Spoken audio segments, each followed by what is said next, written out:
Welcome to Reinventing Perspectives. Today we have an exciting guest today. We have Dr. Kelly Henry, and he is an expert on customer service. He has a new book that's just come out, and he's going to tell us all about that.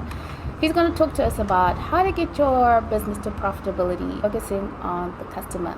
Dr. Kelly, introduce yourself to our audience, please. We're super excited to have you. You betcha. Thank you, Priscilla. I appreciate the opportunity to be on the show. Yeah, Dr. Kelly Henry, I'm a retired chiropractor. I practiced for 20 years, mainly in the New Mexico area in the United States, where I was able to succeed and build up two very successful clinics, mainly on the foundation of great customer service. And obviously, that's why I moved into the arena I'm in now, where I coach and consult businesses how to improve their customer service because of what I did and what I learned in my own clinics. So, like you said, I have a new book coming out and just promoting it, and I'm excited to be here. Thank you. The book name is Define and Deliver Exceptional Customer Service: Proven Strategies to Maximize Profits. So again, define and deliver exceptional customer service. And you can find it anywhere you would buy a book, Amazon, any of the platforms, Kindle. You can find it on any of those platforms. So. Super exciting. So, Dr. Kelly, I found really interesting that you were a medical professional and you managed to scale your business. Because typically people say, if you're a person who's in a traditionally one-on-one service, if you're a doctor, a lawyer, you're limited in how well you can do business because it depends on your time. But it looks like you defied all that. Can you tell us a little bit about how you, changed your mindset about all of that and how you came about to scaling such a business? Well, mainly that started for me personally because of my goals. I knew what level of success I wanted to achieve, and putting that into play, I realized, what, it's going to take more than me just personally be able to do that. So what do I need to do?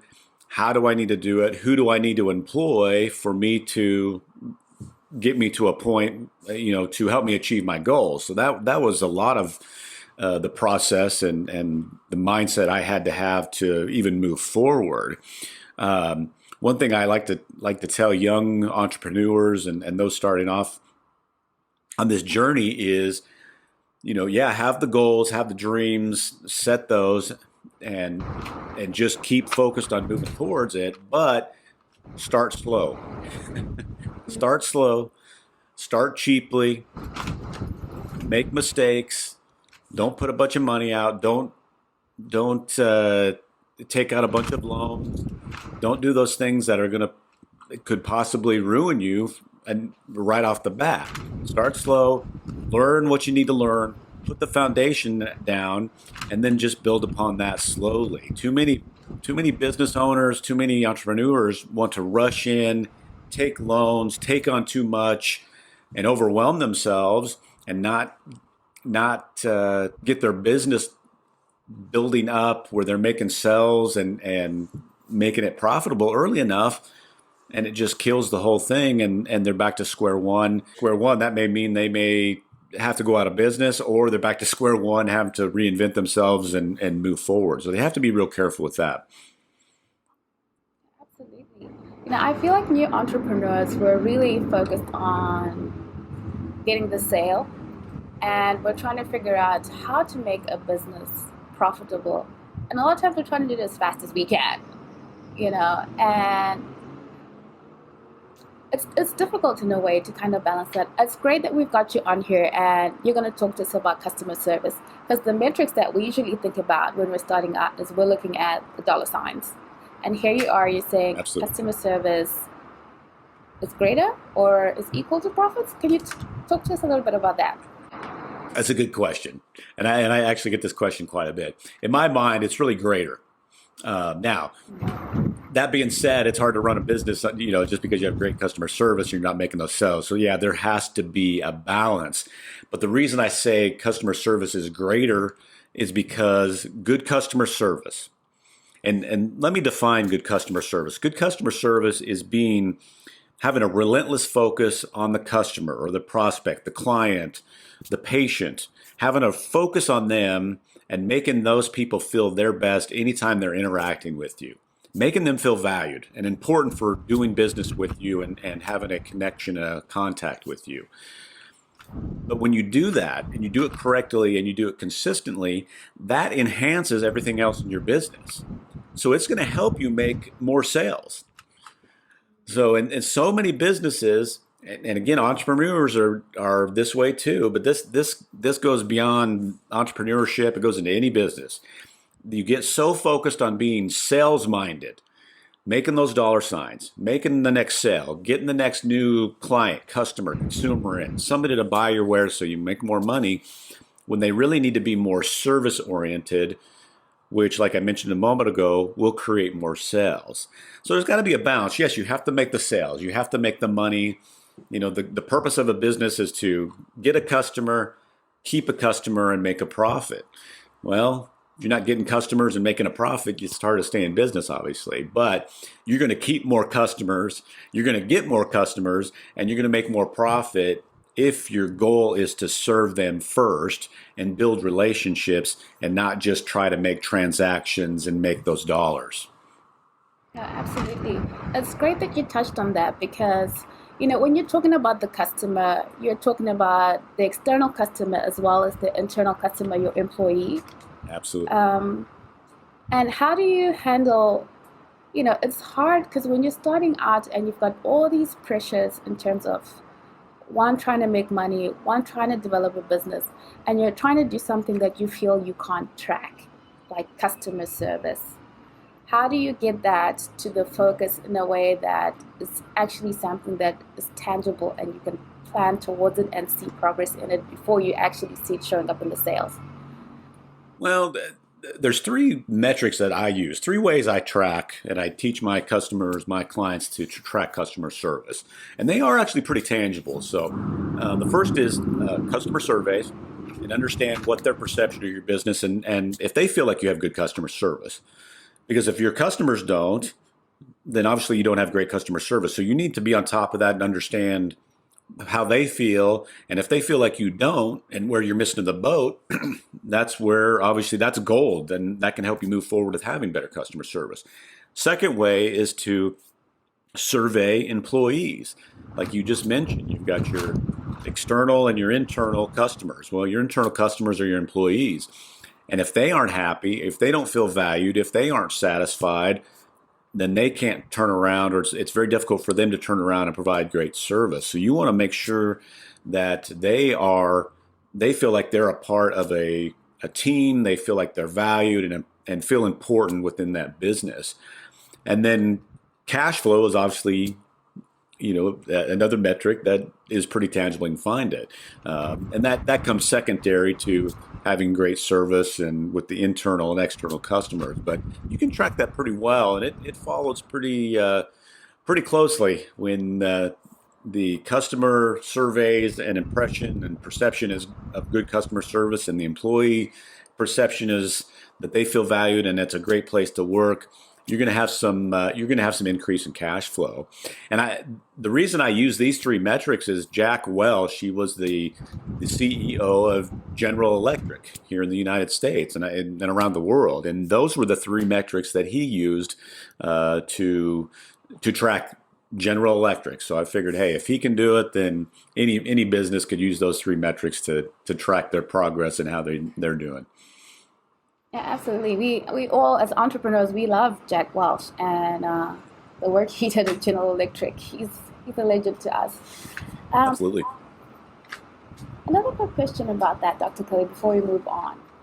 Because you're talking about the role of the leader in creating a culture of customer service, and wow, it feels like a big task. It is a big task. How would you say, as a new entrepreneur, starting out, how should you approach this with the perspective of creating a culture of customer service? I think you just hit the nail on the head there. Starting off as an entrepreneur, this needs to be a foundation principle. So when you have a foundation principle, you build on top of that. So this isn't something that is a piece of the business or an aspect of the business that um, can be changed necessarily, or not necessarily. This has to be something that is rock solid that you build upon, and you start it with yourself basically. And how, if you're a solopreneur and you're starting out and you're on a limited budget and you're doing everything, you're making the calls and doing the emails and everything else, you're the one that is friendly on the phone and friendly interacting with the customer or the lead. And you understand how this works as far as the customer service aspect. But you can also see how it positively impacts your business. So as you grow and you're making more money and you have to bring on VAs or employees or whatever the case may be, then you understand it. You understand how it's a foundation. You understand how it's helped you. You know how to train it. You know how to communicate it better. So it has to start with, again, it has to be that foundation, and it's got to start off with the at ground level. What's interesting is that when I work with clients that are in with bigger businesses, I won't I won't work with a client unless they let me teach and coach the CEO, the managers, or the owner. Um, I won't just strictly come in and coach the employees, because customer service again has to be a foundation and it has to come from the top down. So that's how it has to be structured. So if you're a solopreneur and you're doing everything yourself, but you understand this and you start climbing and you're the head of a team, it's going to come from the top down. It's going to be ingrained in the culture. It's going to be ingrained as a foundation, and it'll make a business much more. It'll make it a better business, a friendlier business, a better place to work, and a more successful business. Wow, that's amazing that you broke that down for us in that way. Because it is true that it does start with the leader, that everything really does rise and fall on the leader. And for our audience that's listening, that's just thinking about the numbers or just thinking about money. Yes, we know we're in business to make money, but the cheapest customer to retain is the one that's coming back. It's hard to acquire new, it's expensive to acquire new customers. I think we're all figuring that out really fast, especially in this environment. That is so true. That's something I champion all the time. It's 5 to 25 times cheaper to keep current customers than to spend the marketing money to drive in new customers. And I'm guilty of that when I was in my chiropractic offices. I was dead set on just driving in new patients all the time. And it took some coaches that I had that finally helped me realize and quit doing that. Yeah, you need those new patients, and that's good. But let's focus on keeping the patients and making them feel valued and helping them understand their value. It's so much more profitable, and that's how you exponentially grow and profit a business, when you're keeping current customers, clients, patients in the business. It's interesting that you say that, Dr. Kelly, because listening to you, it sounds to me like you're talking about customer service, but it really does sound to me like you're talking about brand building, essentially. They go hand in hand, exactly. And you can build your brand on having great customer service. You can be known for that. And actually, I would highly, highly, highly recommend that. Be known for great customer service. It's such a distinctive competitive advantage if you will provide that extra level of service. The vast majority of businesses, when when they are studied, they provide at best average levels of customer service. And as consumers, and I'm sure I don't know exactly how Australia is, but here in the United States, we're accustomed to average to poor levels of customer service. We just deal with it like, oh, that's just the way it is. And then when you hit a business that has great customer service, it's like, my goodness, this is outstanding. Wow, just you just love it. And what an advantage, and you know what a light that is to its customers. So if you can bring your level of customer service up, and it doesn't have to be clear to the top notch, just up above average to, above average, it is a breath of fresh air. And again, it'll give you just such a distinctive advantage over your competition. It's incredible.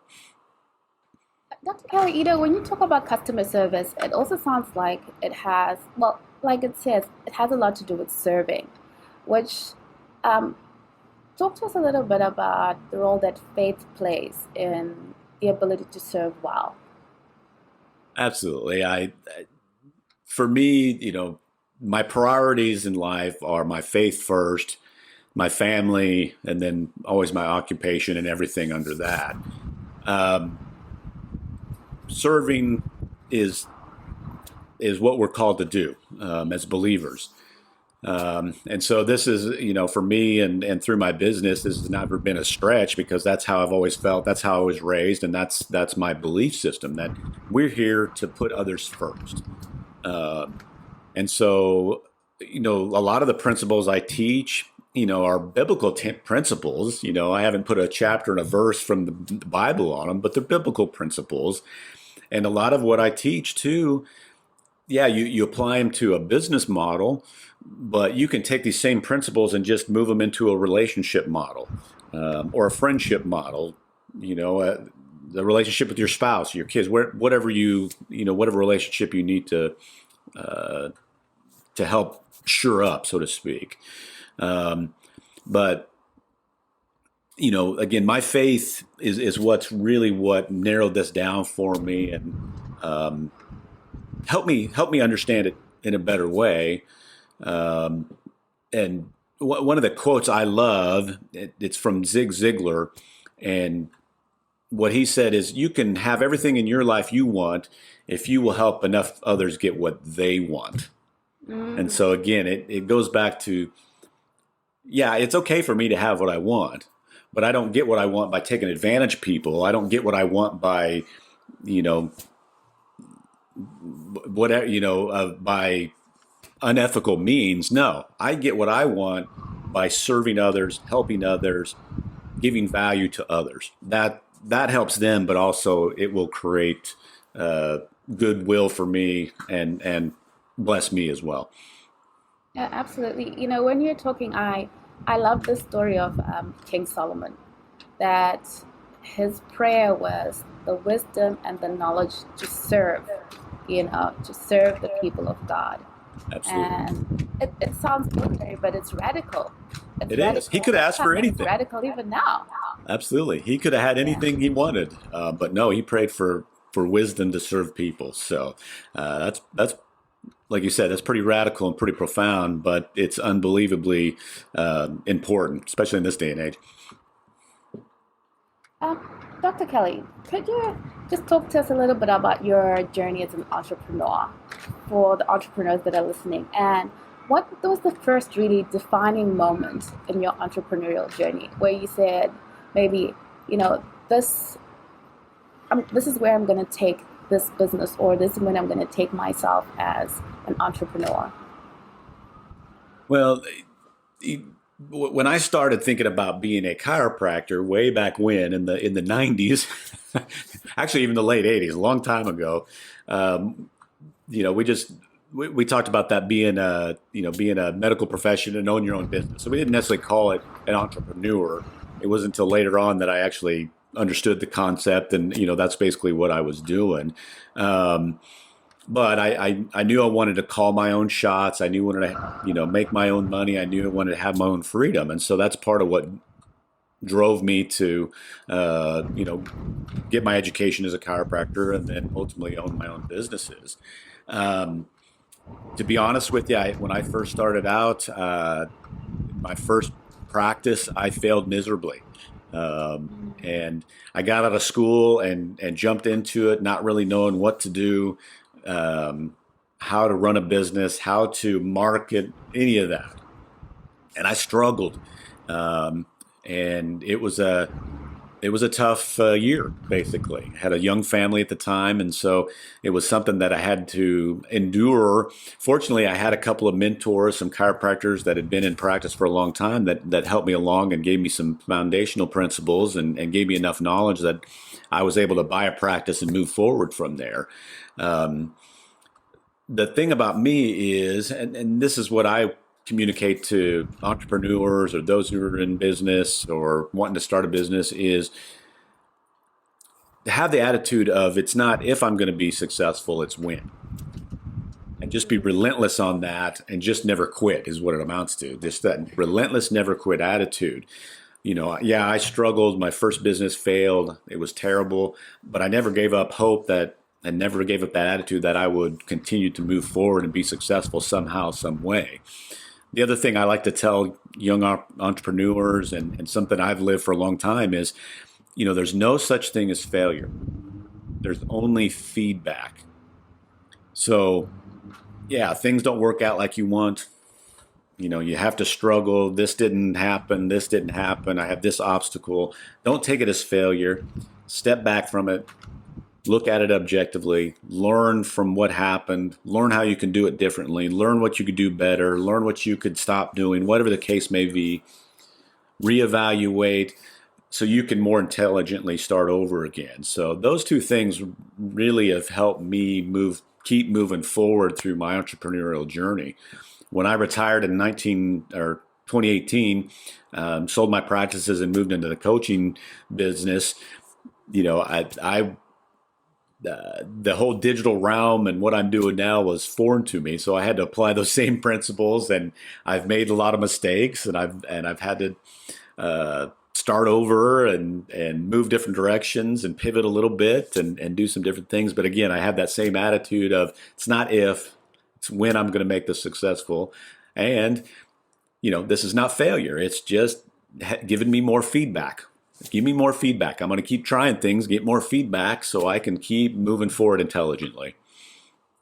Oh, that's really important that you said that. And there are a lot of people who are experts in a field or a technical field, and then they want to move into business. Like, what would you say to that person? Because as yourself going from being, medical professional to business entrepreneur, medical professional, that transition, what would you say is maybe like a couple of key things to really think about when you think about making that transition? Um, I would do it, Mm. go ahead and move forward with it. Uh, the other thing I would make sure you would take into consideration is don't quit your day job. Make it a side hustle initially, in your spare time, so you still have your income from your day job. Work the side hustle, learn and see what you need to do and test the waters a little bit and move forward slowly and as you start creating income, then you can expand out and maybe then, within a year or two, you can quit the day job and move into the digital realm, the coaching realm, the expertise realm. But again, start slow. Don't Yes. dive into it and expect great things to happen because it just doesn't happen that way. You have to keep pushing forward and learn from it. Another thing is to get a coach, get a mentor, have somebody that you can talk to that can help you, that can give you insights into what to do, but also what not to do. Um, and a lot of times, new entrepreneurs, new business owners, they don't want to do that because it's too expensive. But I guarantee a coach, a mentor, somebody that's going to give you those insights are going to be worth every penny in frustration, in time, and in money, uh, saving you money from the mistakes that you could potentially make when you're moving forward in a new direction. Um, so I'd highly, highly recommend some kind of coach or, like I said, mentor to help you along. So, and that's what I tell my clients. I'm not only giving you advice on what to do, I'm giving you advice and mentor you and helping you understand from the mistakes I've made so you don't move forward with them. And it's a lot easier to learn from somebody else's mistakes than it is from Absolutely. your own. So, Dr. Kelly, you mentioned that you're doing coaching. Are you coaching who exactly like is your target customer or is the ideal person well, that would seek out your services? any any service-based industry is what I'm working for. Now, I obviously have a heart for chiropractors and really anybody in the medical field because I basically speak their language. But anybody that serves customers is my ideal client because the principles, the concepts, the rules, the things that I teach and that are in my book and that I the programs that I give them apply to these service-based industries across the board. Dr. Kelly, could you tell me what has been the biggest challenge um, that you faced? Entrepreneurship, balancing that with faith, balancing that with all the things that are happening in life, really, what the biggest challenge has been for you and how you overcame it.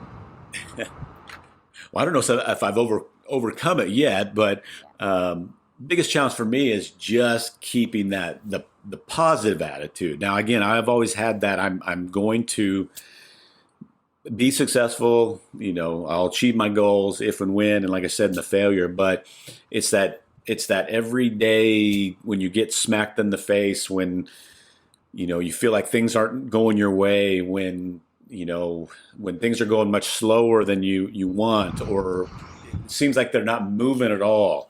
Just to keep that enthusiasm, keep that motivation, and just keep that focus and drive, and be positive that yes, I'm going to keep doing it. And we all have these moments, and I certainly do too. And I do affirmations that helps me tremendously.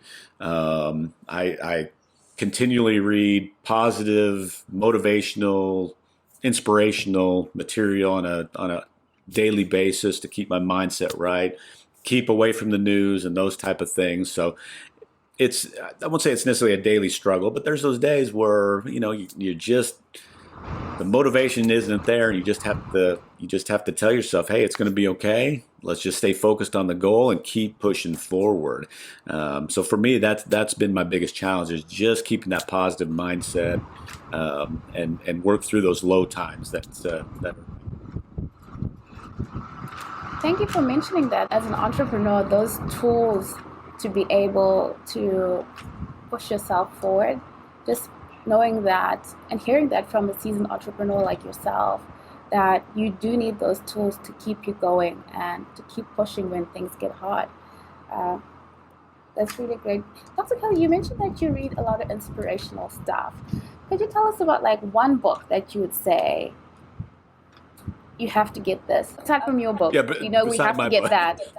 the second book that you should get. So It's the second book that you I think should it's get I think that. it's right here on my bookshelf behind me. Yes, it is. So it's a book by Grant Cardone. He's written several books, The 10X Rule, and that's a wonderful book. But the one I go back to all the time is called Be Obsessed or Be Average.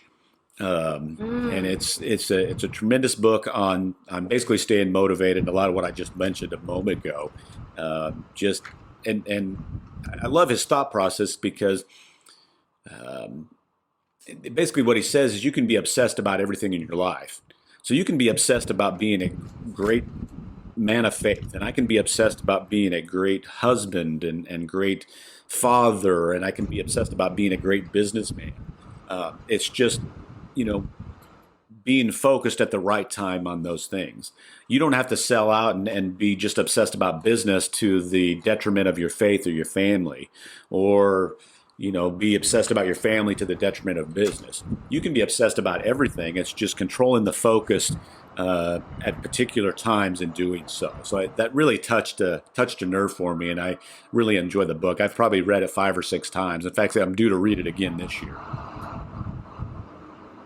Oh, wow. I think that's I will have to. I'll have to read that one because that sounds really, really amazing. At the end of the day, Dr. Kelly, what matters to you, and how does Dr. Kelly keep the main thing the main thing? I, you know, I want to serve. I want to give. That's the main thing for me. Whether it's my faith, whether it's my family, whether it's my business, whether it's my neighbors, whether it's my friends, whatever the case may be, I want to look look for, be conscious of, and then move forward in those opportunities where I can help and serve and give back. That's the main thing for me. Um, it's sometimes you lose sight of it. Sometimes it's, like we talked about, it's difficult when you're having a down moment or whatnot. But that's what I want to be known for, is just looking for those opportunities, taking advantage of those opportunities, and then being there when people need me and serving them the best I can, however I can. One final question, Dr. Kelly. How do you balance success, with humility, with kingdom purpose, with needing to make a profit, with wanting to make a living? How do you balance all those things? It almost feels like in this society they don't come together. They don't. The first thing I always have to remember and remind myself of is I'm blessed, and I am. It's nothing that I have done. All my blessings, my health, my family, my possessions, my wealth, has come from above. I've been placed in a great place to be able to do what I've done, but nothing that I have done has come on my own volition. I've been blessed by God to be able to do everything that I've done. So that keeps me pretty humble to understand, instead of me stepping back and saying I'm a self-made man. No, I'm not. Mm.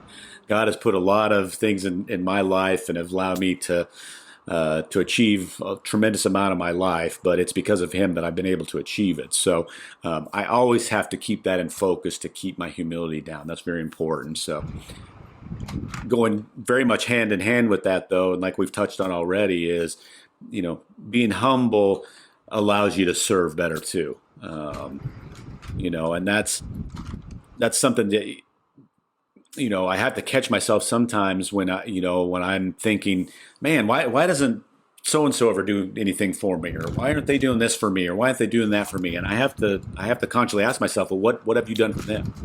What are you doing for them? How are you helping them? How are you serving them? What are you doing? And that brings back that service mentality. Make sure you don't worry about them. The only thing I can control is what I'm doing, how I'm thinking, the thoughts going through, and my actions. And my actions need to line up with serving people. So I have to bring myself back to that so I can move forward with serving, which is what I've been called to do.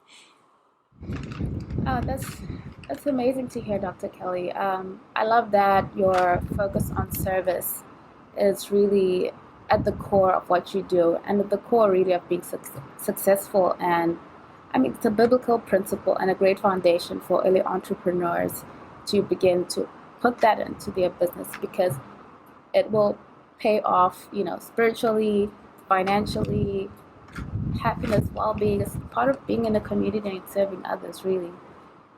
Thank you so much for being on the podcast. Dr. Kelly, where can people get in touch with you? It's pretty easy. If you can remember Dr. Kelly Henry, that's my website, drkellyhenry.com. You can connect on Facebook, Dr. Kelly Henry, LinkedIn, Dr. Kelly Henry, Instagram, Dr. Kelly Henry. So pretty easy to find me if you can remember that. Thank you so much, Dr. Kelly. And please do go out and get that book. We'll put a link down below so you can see the title of the book and a link to where you can get the book. Thank you so much for your work, Dr. Kelly, and thank you for being an inspiration to entrepreneurs. Well, thank you very much for the opportunity to be on the show. So I appreciate it.